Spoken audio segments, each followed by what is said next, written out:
A group called Artists with Dyslexia have been following me for a while and supporting me on Instagram, and they seem to like my cartoons. And they've asked me if I will be in a catalogue of some sort to show my artwork, to show the cartoons. But they had some questions for me, and I thought it might be useful just to answer the questions on a video should you be curious about anything to do with the fact that I'm dyslexic. So anyway, here are the questions. I'm also sneakily recording this because the app automatically does a transcript, which means I don't have to write out all of my answers. Here are the questions. Name, number one, name, Joanne Whitlock. Age, 52. Social media, I'm on Instagram, YouTube, TikTok, Facebook. The main one for the art stuff is the Instagram at Joanne Whitlock UK. Where are you from? I'm from the UK, Derbyshire. I live in Derbyshire, South Derbyshire now. Number 5, how would you describe your work? What kind of art do you create and what draws you to it? In terms of the work that they're following, I do these cartoons, which I've later been referring to as journaling with cartoons. I also write books. Question 6, how long have you been doing it? Where do you draw inspiration?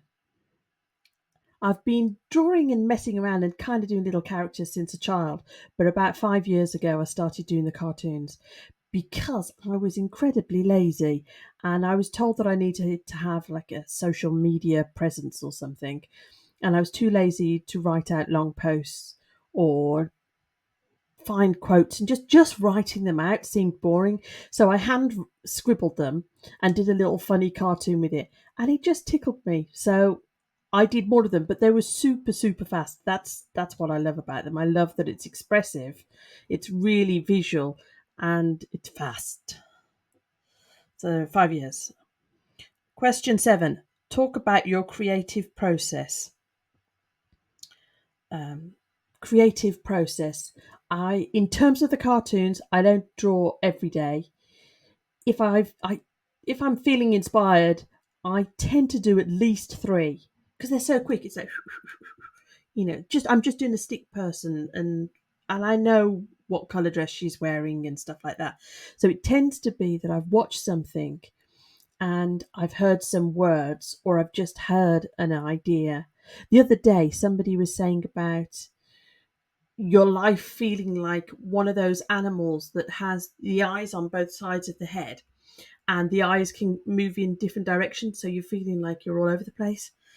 And I thought, ooh, I wonder whether I could draw one of those animals. I can't even remember right now what the name of that animal is, but I was thinking maybe I could draw it. So I've got an idea for that. So that's the creative process. Is I use an app called Procreate now, and that again is because I don't want to bother scanning pictures in to share. I love the speed of them. There's actually added benefits for it being done online, but the real reason I started doing that was lazy pants. That's the create. Oh, I share every day. Number 8. What is your professional art experience, education and training? I have no art training. That's it, really. I left school at 16, but I stopped doing art when I was 14. So no art formal education or training. I have been learning more about writing and about words and about communication. And I've been privately sort of studying about cartoons, some of the, and sort of researching a question. I was researching particular questions like how can I make the character look like they're moving, things like that. So I'm just doing little bits at a time. Question 9. What are my art dreams? What's the next step? Biggest challenges? The next step is I've got a book called Journaling with Cartoons, which is on pre-launch. It's available on Amazon now as a Kindle, but it will be a paperback book, and the launch date is October 14th, 2024.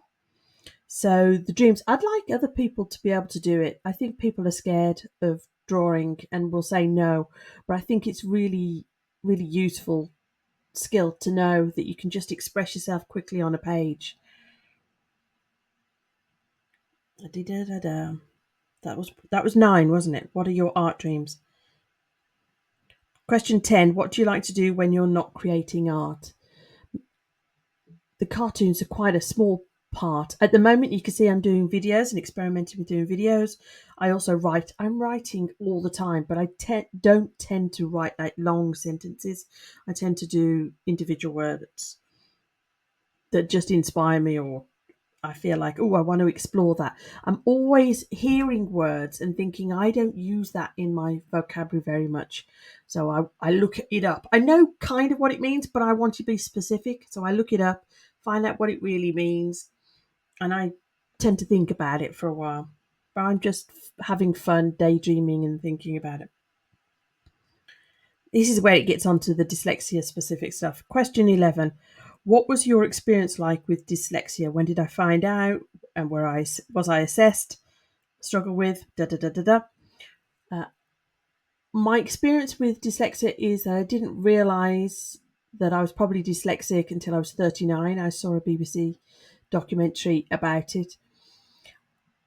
I thought of dyslexia as being just reading and writing difficulties. My mom is dyslexic, left school at 14, not being able to read and write. She later went on to study herself and was able to learn how to do those things. So that was my particular idea about what dyslexia was. What I think was interesting in telltale signs is obviously I left school at 16 and didn't do particularly well at school. But at 21, I did an IQ test. And I think a lot of people don't talk about this. But for me, it was a really, really important turning point because prior to that, I just thought, well, I'm stupid. So that's it. I'm stupid. But then when I did the IQ test, I realized it really contradicted that explanation. I thought I have to find an alternative explanation.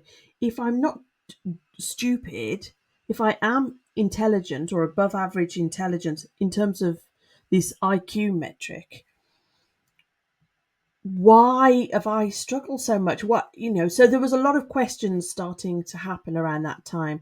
And that was when I went back to education. I went to night school for a couple of years and I went to university at 25. But again, nobody was talking about being dyslexic. I suppose I was just getting on with things. I then went into a career. I qualified as a chartered surveyor, and I knew fairly quickly that other people were finding things easy that I found hard. And I just thought, well, that's just a quirk of my personality that I'm finding it hard to get to the properties. I can't believe I'm admitting this. And I remember going once with a boss, and he said, "Oh yeah, we were here the other week," and I was like, "Were we? I don't remember any of this. I don't completely lost my bearings in sense of direction." But again, I didn't know anything to do with that side of things with dyslexia, so I ended up leaving that profession when I was 32. So yeah, so way before knowing that I was dyslexic. But it was useful to have, as I say, the IQ test was a super turning point because it was like, oh, my assumptions about me are not right. And everything that I've sort of picked up from the teachers and people that I've interacted with doesn't fit together quite as easily as I thought it would. Question 12. Dyslexia and art. What's the connection? I do think it's funny that I'm obsessed with misunderstandings. Clearly, I felt misunderstood from the history that I've just told you, but the cartoons themselves are all about plays on words. In that, so for example, the quote might be a motivational statement, and then I've taken it literally and just drawn an image that's literal, or the opposite. Instead of being literal and explaining myself, I've just used the words in a different way. So I'm kind of having fun with the idea of being misunderstood and that words can have multiple meanings. Question 13. What don't people understand about dyslexia? Is there anything you wish you'd known earlier that could have helped you? What don't people understand? I think people don't understand that dyslexia is more about a way of thinking and processing rather than can you read and write. I think that's quite a narrow view. And I do feel like the experience I've had with my daughter and her school is if you're meeting targets in a school setting, there is no dyslexia. And that's sad because a lot of children are, are should be way above average in terms of their ability. They're capable of being so much more.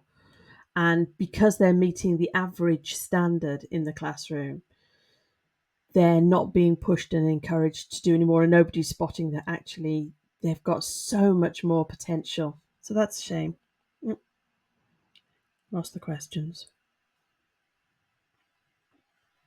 Question 14. Do you have any other neurodivergent traits?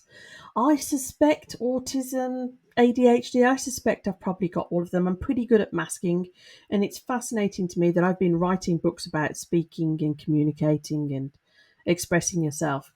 And when I look back on it now, it's all about masking and figuring out social rules and such an obvious link to that type of world, the neurodivergent world.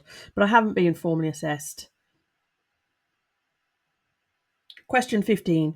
Would you like to be contacted for future content opportunities? Yes, that's nice. Thank you.